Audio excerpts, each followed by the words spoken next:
Alors c'est parti. Je regarde où? Vers chez toi ou vers... Tu regardes vers chez moi, tu parles. Ok, ça va. Donc, David, les femmes et la mort, c'est un livre qui parle de femmes et de mort. Mais en fait, le personnage principal est un homme qui va mourir de cancer. C'est la dernière année de sa vie et il est entouré par des femmes. Donc, en fait, lui, c'est un peu une structure de soleil-planète. Et les femmes cerclent autour du soleil.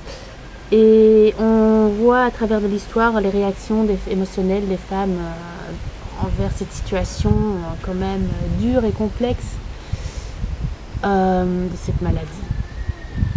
Et tout le monde pense que c'est un livre qui parle surtout de la mort, de tristesse, mais en fait moi je l'ai plutôt conçu comme un livre qui parle de la vie et la mort et l'inséparabilité de ces deux choses-là. Donc ça commence avec une naissance aussi et ça finit avec une mort. Donc c'est vraiment le boucle. Le livre est un boucle. Donc il reprend là où il commence.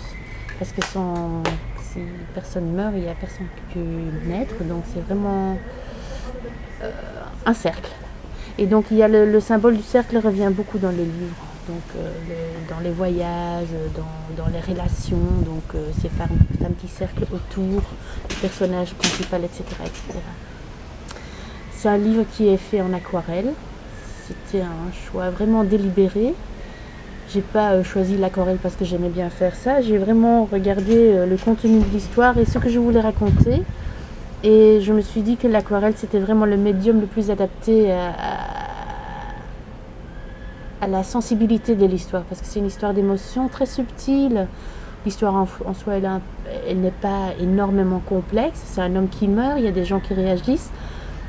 Et donc, c'est surtout la subtilité d'enregistrement des émotions qui est importante à montrer. Et donc, l'aquarelle, c'est quand même un médium assez subtil.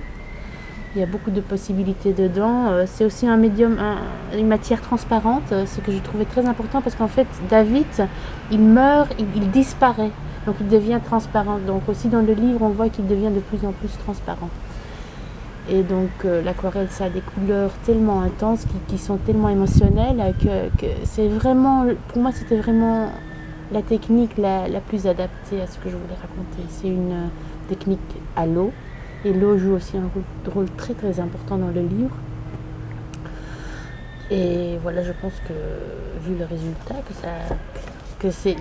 je trouve que dans le livre, le contenu est vraiment uni avec le visuel, avec le matériel. Et ça, je suis très contente avec ça.